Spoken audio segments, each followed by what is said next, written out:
India का पहला sexual harassment case एक आईएएस ऑफिसर ने एक आईपीएस ऑफिसर के खिलाफ किया था। नाम था आईएएस रूपन देओल बजाज और उन्होंने केस किया पंजाब के सबसे पावरफुल और senior IPS officer KPS Gill के खिलाफ। He put the finger in my face like that and he said, "Up, come on, up, come along with me.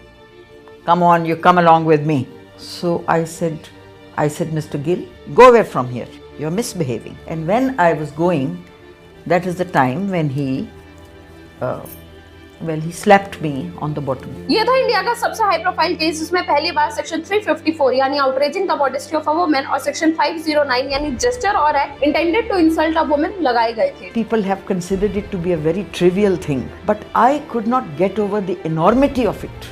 Letting it go meant living with a lowered self-esteem, gulping down my humiliation, facing that person every day, facing all the other people. भले ही वो एक IAS officer थी लेकिन ये fight उनके लिए भी आसान नहीं थी। Nobody was willing to take up the case for me because they were so frightened of the DGP. He was the highest ranking police officer. और सोसाइटी ने हमेशा के जैसे विक्टिम को ही जज किया। ਉਹ ਤੇ ਆਦਮੀ ਹੈ ਉਹ ਤੇ ਕਰਨਾ ਹੀ ਹੈ ਉਹ ਤੇ ਡਿਸਕਸ ਇਹ ਹੋ ਰਿਹਾ ਸੀ ਕਿ ਇਹਨੇ ਕਿਉਂ ਕੰਪਲੇਂਟ ਕੀਤਾ ਸਾਰਿਆਂ ਨੂੰ ਪਤਾ ਲੱਗੇ जग हसाई करा रही है। लेकिन इन सब के बावजूद रूपन देओल बजाज ने हिम्मत नहीं हारी। उन्होंने अपनी फाइट कंटिन्यू रखी और फाइनली 2005 में सुप्रीम कोर्ट ने केपीएस गिल को दोषी माना। इसी केस में सुप्रीम कोर्ट ने मॉडेस्टी की डेफिनेशन भी लीगली डिफाइन की और आईएएस रूपन को मीडिया ने ओपनली प्रेज किया for speaking up and for standing against a powerful officer. People have started saying now offences against women are increasing. They are increasing. No.